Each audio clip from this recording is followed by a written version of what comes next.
Hello and welcome back to Clockwork Dandy Noodles. I did some research for you guys for the question that you didn't know you wanted to know. I will tell you guys at the end what bit of classical music and piano you are hearing.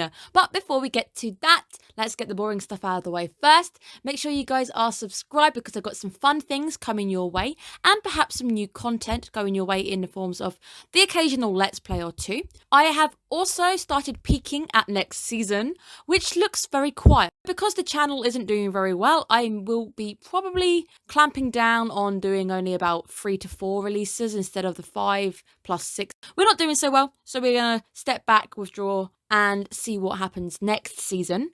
There is a Discord for you guys to keep up to date with, get any delays. There is currently a delay on the channel, so Moriarty the Patriot is going out tomorrow instead of tonight, just because I am working a little bit of extra time right now. Let's jump to episode 8. And there's a few little bits and pieces in this episode that kind of stick out.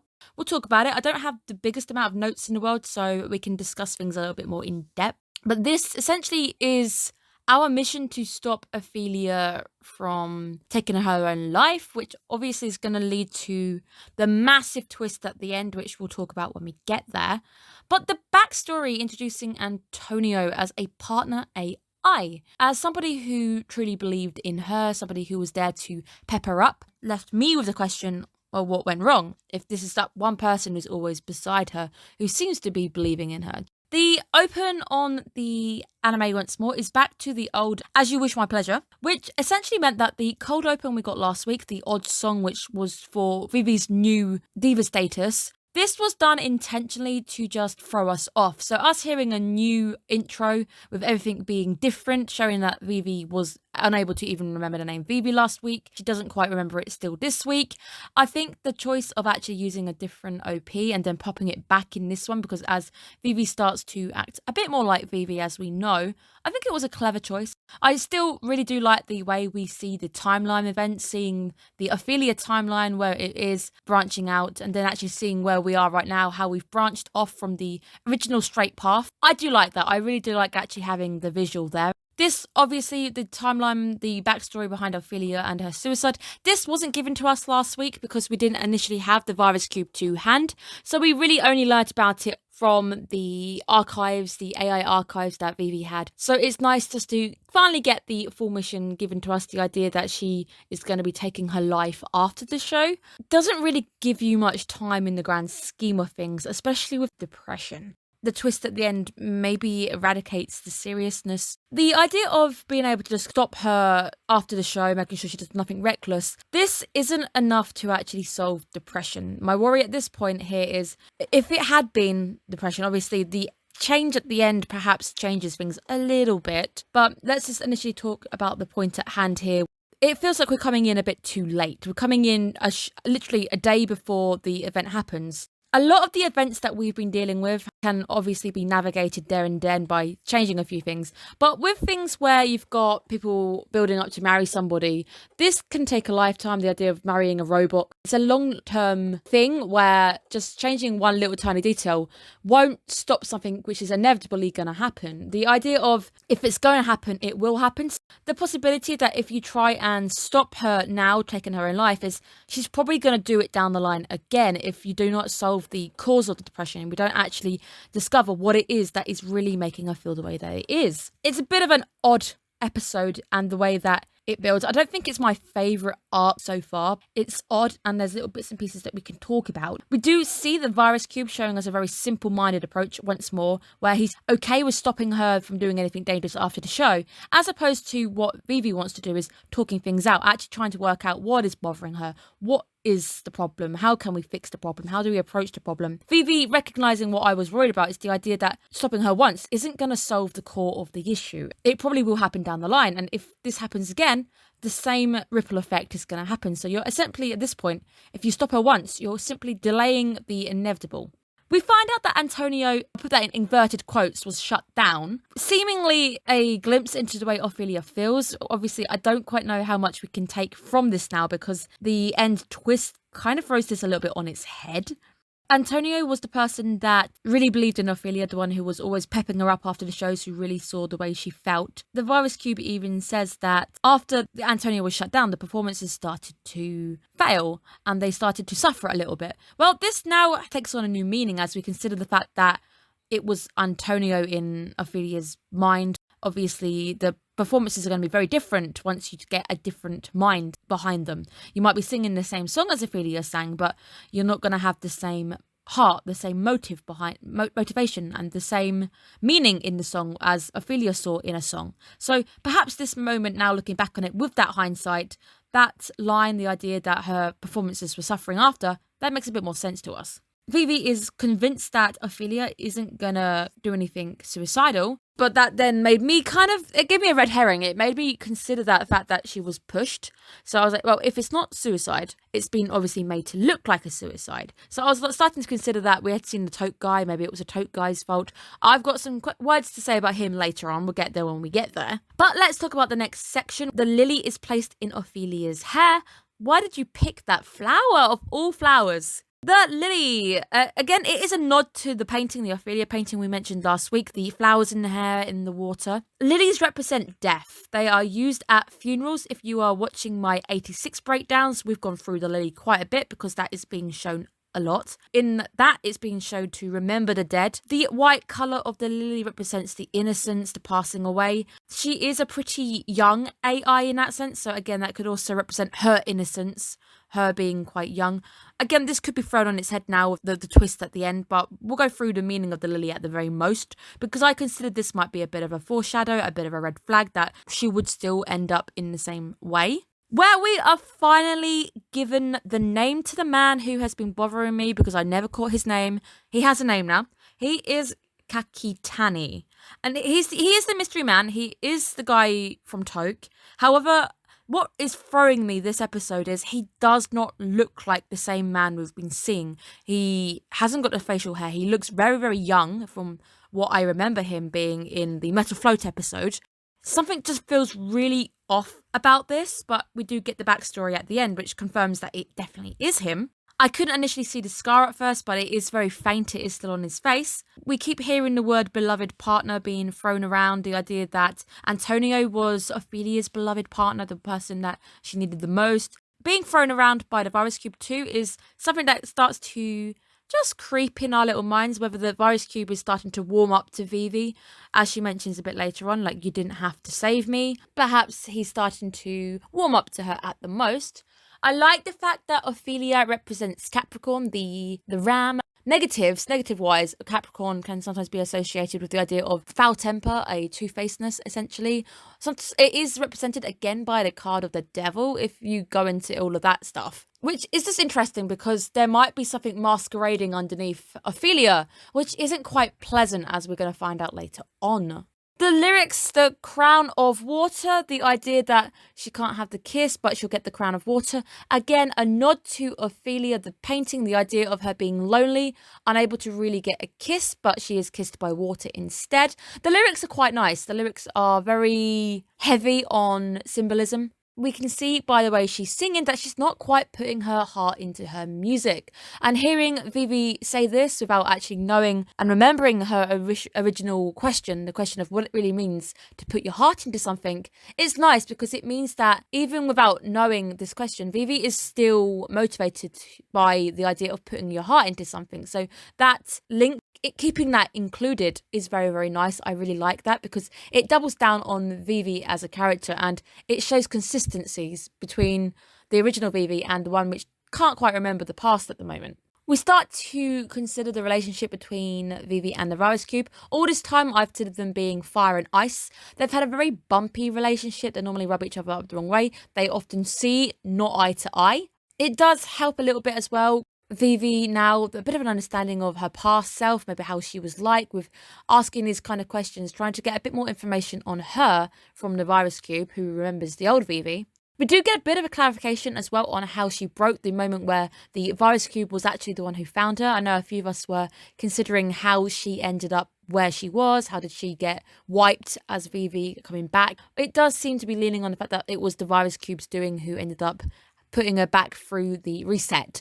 We have seen the virus cube before fix her up after he ripped off her arm in the first arc. Where the question of why did you even rescue me, I do wonder if he is starting to warm up to her, and maybe the fact that he's learning from her. He's able to actually start learning little bits that he's missing, because she does even say, you don't know this and you're from the future. There are gaps in him as a AI. He hasn't fully got everything. Like, he doesn't have the sympathy or the empathetic nature that Vivy exhibits. Katakani bringing on very bad trauma, triggering some past Vivy memories, as she remembers her encounters with this man, encounters with Toke before in the past. Seemingly looks like he shoots her.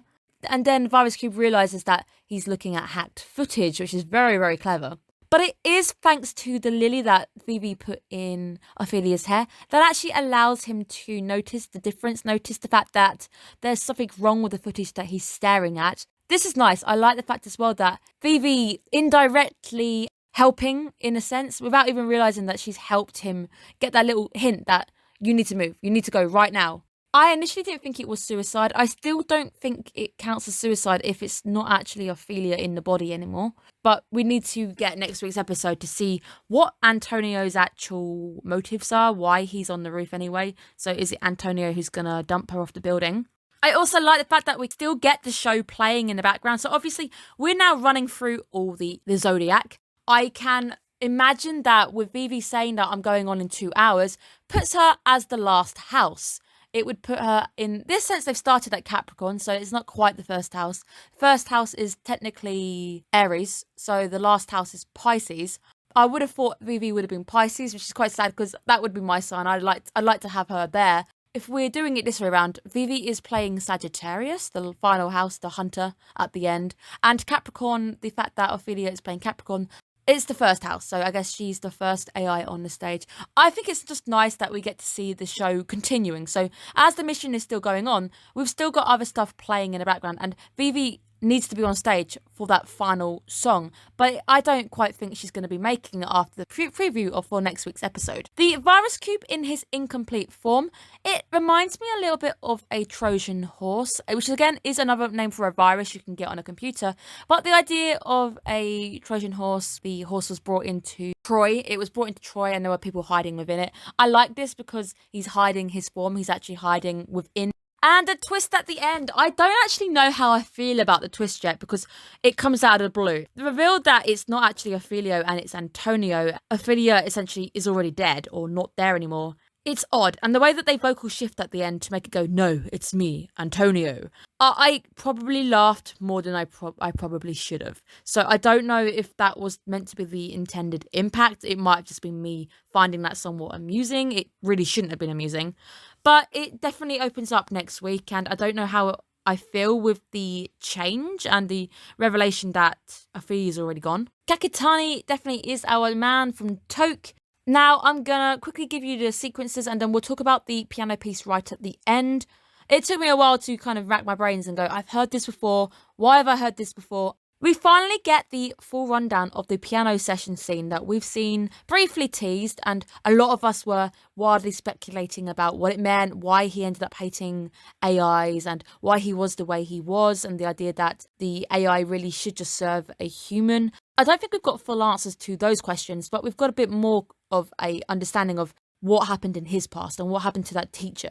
Kakitani wanted to follow his piano teacher's footsteps. He was interested in the piano. He was amazed by the talent that his teacher had. His teacher was indeed an AI, and I'll tell you why this matters a little bit later on. And we simply see him absolutely adoring his skills, adoring how he plays, really wanting to catch up, really just being inspired by an AI. We get to hear the mission he had, that his tutor had a mission. His mission was to make people happy via his piano playing, where we get to see things go very quickly downhill in a situation where the AI ends up having to try his best to save Kakitani, try and save everyone around him from a horrible traffic accident, seemingly a traffic accident. He saves him and then goes on to save others and put them before him, which we see a lot of AI do. He ends up dying, saving people, and essentially protecting Kakitani, which is a bit odd because it doesn't quite line up to why he hates them. My biggest problem at this point was he just looked odd. The guy looked very, very different. I couldn't quite work out why. I personally don't think we've had enough information to piece together why he hates AI just yet. I think we might get it next episode, but from just that sequence, the full sequence of seeing who the teacher was and the fact that that teacher was a AI, him being saved by an AI. He's been saved by an AI quite a bit. Obviously, he's been saved by Vivy numerous times. He doesn't take her out, so I do like the fact that he actually doesn't kill her, so he ends up with her tied up. But this sequence again just gives me more and more questions, and I'm very, very confused at this point. But he does look different. It can't just be me who's noticing that he looks very young. Maybe it's because he hasn't got the stubble when he's shaved. Perhaps it's a real bad case of baby face. But I'm still not quite sure what his goal is. Why he hates them, where that hatred's come from, why he just believes that AI should just serve. But he ends on the line, "I missed you." Bit of an odd line. I mean, do you mean it sarcastically in the fact that you're going to now go and kill her? Because the preview at the end looks very ominous. The virus cube seems to be in a lot of danger. Antonio definitely killed Ophelia because we hear the fact that he's going to kill her again. So he's actually going to destroy her body as well. Kakitani attacks Vivy. We definitely get a picture of them fighting. Is interesting. So he didn't kill her, but then it leads to a fight anyway. So I'm very curious. I need more information on this in particular. The classical piece you heard played by the tutor, the AI. This is Liszt. It is Grandes Etudes de Paganini, and it is La Campanella. La Campanella translates literally into Little Bell, and it is known to be one of the most difficult pieces written for the piano. This emphasizes the talent of the tutor. Yes, he is an AI, but it really emphasizes the talent that Kakitani is following and pursuing. It is a difficult piece to play, even for a human, and the fact that it was written by a human as well shows you even more how amazing he is as a composer. The mention of the fact that it was written with the Paganini violin concertos as well. Paganini is also hugely notorious for being very, very difficult at. All of his violin pieces are very, very hard. Normally, you need to be very, very skilled to even play them. Even like people who've been playing for many, many years, they still struggle with Paganini. I like the inclusion of a different piece. For once, it's not Mozart. For once, it's not Beethoven. They've actually taken the time to pick out a very difficult piece, a very challenging piece. I appreciate this, and I also hope you guys appreciate it. Go and check out the piece. It is a very nice piece. I have to say, this episode confused me, but it also intrigues me, but I don't know quite how I feel about the twist at the end of it being Antonio. It definitely makes it interesting, but it also means that we're kind of not dealing with one of the Vivy sisters if she's already dead. There's a lot of little bits and pieces that don't quite line up with our original formula, the idea that Toke's always involved. I think this guy's acting on his own. I actually think Kakitani is now acting on his own. Is he still Toke? Does he still count? Because he seems to be actually gunning for her. Maybe he's acting with Antonio, who knows? Perhaps that's the bigger plot we're going in here. There's a lot of interesting things going on. This is definitely one of the episodes where I'm like, I'll wait till next week to see how I feel because I'm very confused at this point in time.